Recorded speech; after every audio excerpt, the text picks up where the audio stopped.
I think my mother did exactly the right thing. I think it's absolutely extraordinary. 26 years after the tragic death of Princess Diana, the British monarchy once again finds itself caught in the shadow of her memory. Her story has never truly ended. For the public, she remains the people's princess, the young woman, who brought warmth and vulnerability into a family known for its distance. But behind the gilded gates of the palace, Diana's legacy is not just one of admiration. It is also one of unease. Her charm, her openness, and her ability to connect with ordinary people often stood in direct conflict with the institutions, traditions. And now, in the year 2024, a discovery has been made that threatens to stir that unease into full-blown crisis. What began as a quiet restoration project in one of the lesser-known wings of Windsor Castle turned into something extraordinary. A construction crew, working under strict supervision, uncovered what no record in the royal archives had ever listed: a sealed chamber, untouched for decades, hidden behind a reinforced oak panel. The space was small, barely large enough to be considered a room at all, but what it contained would shake the foundations of those who opened it. Word of the discovery traveled quickly through the palace. Discretion was paramount. Not even senior staff were permitted to enter the chamber. Instead, its contents were carefully removed, item by item, until at last a single object remained: a chest, small enough to be carried, yet crafted with such detail and care that it immediately stood apart from anything else in the room. Its wood was dark, worn smooth by time, but its brass fittings still gleamed faintly as though resisting decay. Most striking of all were the initials carved into its lid: D.S. Diana Spencer. For palace officials, the discovery posed a problem. Who could be trusted to open it? Who could sift through its contents without leaking them to a press eager to sensationalize every scrap of Diana's life? In the end, the decision fell to Prince Edward, the youngest of Queen Elizabeth II's children. Known for his quiet loyalty and preference for life away from the spotlight, Edward was considered the safest pair of hands. He had neither the fiery ambition of his elder brothers nor the notoriety of scandal. If there was anyone who could open the box and keep its secrets, it was him. But as Edward sat alone in his private study, the chest placed on the table before him, a sense of unease gnawed at him. For decades, Diana had been both revered and controversial. Her story told and retold until fact and rumor were nearly impossible to separate. And yet, something about this box felt different. This wasn't a collection of dresses, letters, or family photos forgotten in storage. It had been hidden deliberately, sealed away where no one was meant to find it. Edward's fingers lingered on the lock. It was not particularly ornate, but it was old, the kind of mechanism that suggested the box had not been opened in many years. When he finally turned the key, the faint creak of the hinges seemed almost louder than it should have been in the quiet room, and inside, beneath layers of cloth and velvet, lay objects that were more than just keepsakes. They were messages, clues, perhaps even confessions. At first glance, what Edward saw could have passed for a collection of Diana's most treasured possessions. Jewelry glinted in the dim light, each piece more exquisite than the last: a sapphire bracelet, ruby earrings, a diamond pendant. Yet, as Edward lifted them one by one, he noticed markings. Tiny engravings on the backs, etched so subtly that they were invisible without close inspection. Numbers, dates, symbols that did not belong on heirloom jewels. He frowned, setting them carefully aside. This was not sentimentality. This was a puzzle. And then he saw it. An envelope, sealed, bearing his own name in Diana's familiar looping script. His chest tightened. She had addressed this to him. He slid a finger beneath the flap and drew out a single folded sheet. The handwriting was hurried, urgent. His eyes scanned the opening line, and the words struck him like a blow. "If you are reading this, then I was silenced." The air in the room seemed to thicken. Edward gripped the paper tighter, his pulse quickening as he read on. Diana's words were not those of a woman writing casually. They were the words of someone who knew her life was in danger, someone determined to leave behind a map for those willing to follow. She spoke of betrayals, of secrets hidden beneath the surface of charity work, of money flowing through channels that should never have existed, and she hinted, with chilling clarity, that people within the very institution she had married into were involved. Edward pushed back from the table, his thoughts racing. All his life he had served the crown, quietly, dutifully, never asking, more than he needed to. But now, in his hands, he held something that could alter everything. A secret Diana had tried to protect, a warning she had left behind. And as he looked again at the chest, still half full of papers and photographs, one question rose above the rest, a question that had haunted the world for nearly 3 decades. Who really silenced the People's Princess? In the spring of 2024, life at Windsor Castle carried on with the same rituals it had for centuries. Guards shifted their posts, tourists gathered outside the gates, and staff hurried through endless corridors with silver trays and documents.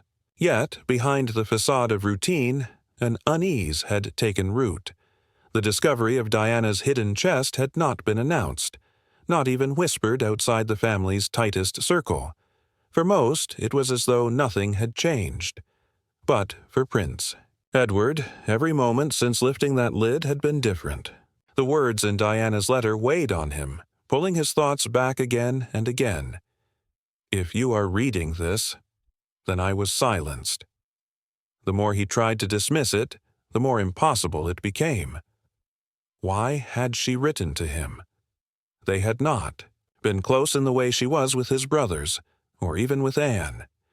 Edward had always kept his distance, observing from the edges rather than stepping into the storm. Yet here, in her most private warning, Diana had chosen his name. Perhaps it was because he was the quiet one, the one unlikely to chase publicity, the one who might actually guard her words long enough to understand them. Unable to keep the secret. To himself, Edward returned to the chamber where the chest had been found. The small space was still thick with dust, though the workers had removed most of the objects. Yet as he stepped inside, he felt a strange stillness. It was as though the room itself was a time capsule, locked in the year of Diana's final days. Faded gowns still hung in a forgotten wardrobe, their fabrics dulled by age. A scattering of photographs lay in broken frames, faces smiling from another lifetime. For a moment, Edward allowed himself to wonder if Diana had stood in this very room, placing the chest in its hiding place, knowing she might never return for it. Among the items left behind was one more box, smaller and less ornate than the first, overlooked by the workers. Edward lifted the lid. Inside were letters, hundreds of them, bundled by ribbon. They weren't all Diana's hand, but many bore her name on the envelopes. Notes from charities, thank you letters from children, updates from hospitals she had supported. It was a reminder of the life she had lived outside the palace, the one the public had adored her for. But buried among them, Edward spotted another envelope. This one was different. It was addressed not to him, but to those who will not turn away. He unfolded the page inside. Again, Diana's handwriting filled the paper, urgent and slanted. She wrote of her fears, of her sense that time was running out. "I do not believe I will live long enough to see my boys grown," she confessed.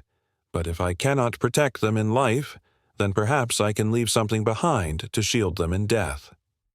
Edward exhaled slowly. The chest had not been meant as a sentimental keepsake. It was an inheritance, but not the kind of inheritance the crown recognized. This was Diana's true bequest, a record of what she had seen, what she had uncovered, and what she believed would one day come to light. He carried the envelope back to his study, setting it beside the first letter. Together, they painted a picture more troubling than he wished to admit. Diana had been aware of corruption, not vague rumors, but direct evidence. She had gathered documents, recorded conversations, and even photographed meetings. She had hidden them away in case the worst should happen. And now, decades later, they had landed in his hands. That night, Edward dreamed of Diana, not as the newspapers had painted her, not as the tragic figure whose life had ended in Paris, but as the woman he had glimpsed at family gatherings, laughing with her sons, her eyes alive with energy. In the dream, she did not speak. She simply held out the locket he had found in the chest, the one engraved with words for William and Harry. When he reached for it, she closed her hand around it and turned away. He woke with his pulse hammering, the words of her letters echoing in his mind. Days turned into weeks, but Edward could not ignore the weight of what he had inherited. He began studying the engravings on the jewelry pieces again, using a magnifying lens under bright light. The numbers were clearer now. Some resembled international bank codes. Others aligned with dates that Diana had referenced in her diaries. Each piece of jewelry seemed to carry a clue, like markers in a trail she had left behind. It was as he examined a sapphire bracelet that he noticed the pattern, a set of coordinates etched so finely they were nearly invisible. He copied them down and compared them with an atlas. His heart lurched. They pointed to Zurich, Switzerland, the same city mentioned on the small silver key inside the hidden compartment. Diana had hidden not only records but access to something larger, something she must have considered too dangerous to leave in England. Edward sat back, the pieces coming together in his mind. The chest, the letters, the engravings, the key, all of it formed part of a larger design. This was not random. This was intentional. Diana had left a trail, one meant to be followed by whoever had the courage to seek the truth. It was her inheritance, passed not to her sons, not to the crown, but to whoever found the chest and chose not to look away. And now, Edward was beginning to understand. This was not just about Diana's fears or suspicions. This was about betrayal at the highest levels, a betrayal so vast that it had cost her everything. And if he continued to follow her trail, he would be stepping into the same danger that had consumed her. Still, as he stared at the silver key glinting under the lamplight, he knew there was no turning back. For the first time in his life, Edward felt that duty did not mean serving the crown. It meant serving the truth. And the inheritance Diana had left him was nothing less than that truth, buried, waiting, demanding to be uncovered. Prince Edward had always prided himself on being cautious, on keeping himself apart from the storms that often consumed his family. Yet now he found himself sitting alone late into the night, staring at Diana's chest, knowing there was more to it than what he had uncovered. The engravings, the coded numbers, the Zurich key, all pointed to a deeper design. But something told him the chest itself still had secrets left to reveal. The next evening, after ensuring that no servants lingered outside his door, Edward drew the box back onto his desk. He studied it carefully, running his fingers along the polished rosewood, tracing the delicate pearl inlays. For hours he searched for irregularities, pressing gently at grooves, inspecting the seams where the panels met. At first, nothing gave way. Yet Edward's instincts told him Diana would not have risked everything to hide only what he had already found. There had to be more. Finally, as his thumb slid across the base of the box, he felt it. A faint resistance. Beneath the veneer, a spot that gave slightly under pressure. He pushed harder. A soft click broke the silence and a hidden panel shifted open. His breath caught. Inside was a compartment no larger than his palm, but tightly packed with bundles, tied in ribbon. With trembling hands, Edward lifted them out and laid them on the velvet cloth spread across his desk. The first bundle was a stack of letters, the paper yellowing at the edges but still intact. They were written in Diana's hand, her looping, script unmistakable. He untied the ribbon carefully, aware that these words had been hidden away for decades, unseen by anyone until now. The first letter was addressed to "My Sons." Edward hesitated. His instinct screamed that William and Harry should be the ones to read this, not him. But the chest had been left in his care, and the secrecy surrounding it meant he might be the only one capable of understanding the danger it contained. He unfolded the page and began to read. "My darlings," Diana had written, "if these words reach you, then I was taken before I could prepare you. What I leave behind is not for your sorrow, but for your safety. The truth you inherit is not. The truth the world will tell. But you must know what was done and why." Edward's throat tightened. The letter spoke not as a princess or a public figure, but as a mother terrified of what her children would face. She described feeling watched, followed, and deliberately isolated. She recounted meetings in cars parked in dimly lit garages, hushed conversations in foreign hotels, and secretive exchanges of documents with people who warned her that powerful forces wanted her silent. Her words were filled with both tenderness and urgency. A woman trying to shield her sons from the darkness she herself had stepped into.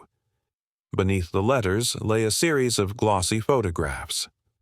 Edward spread them across the desk, his eyes narrowing, as he studied them. The images showed Diana in places that seemed deliberately ordinary: a cafe, a bookshop, a street corner at dusk.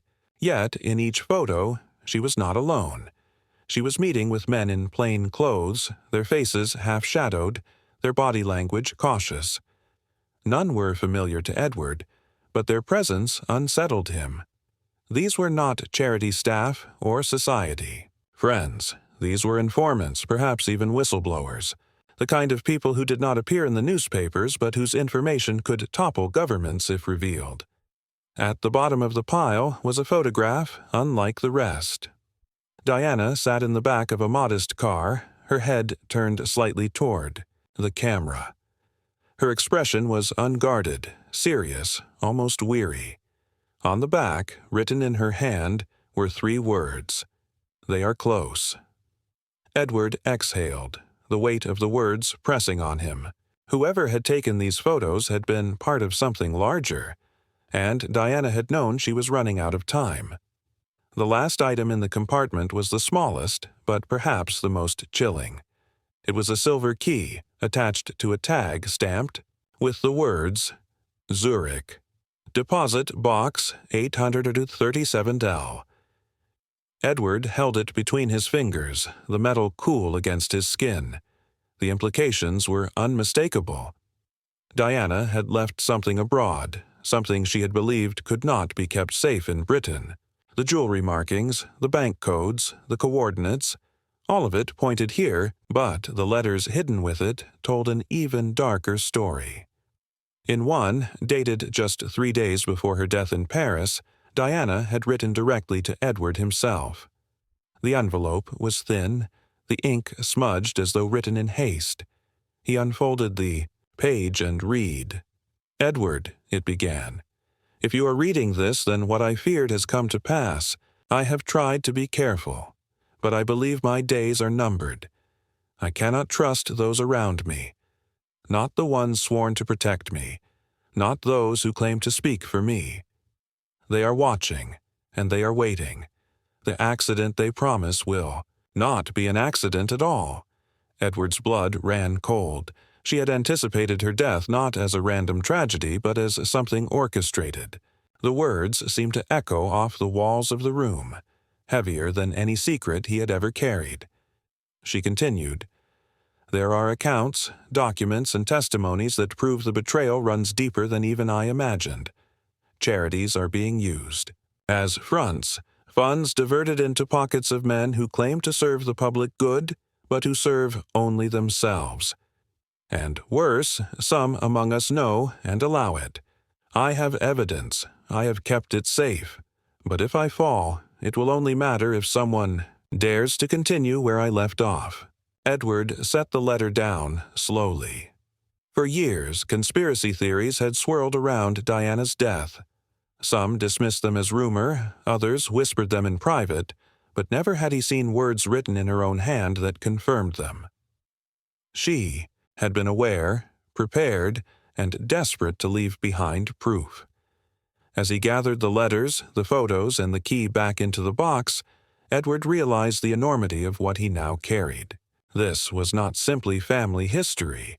It was evidence. Evidence of corruption, of betrayal, perhaps even of murder. And it had been left not for the institution, not for the crown, but for him. The hidden compartment had given up its secrets, but the trail it revealed was far from finished. The key to Zurich was not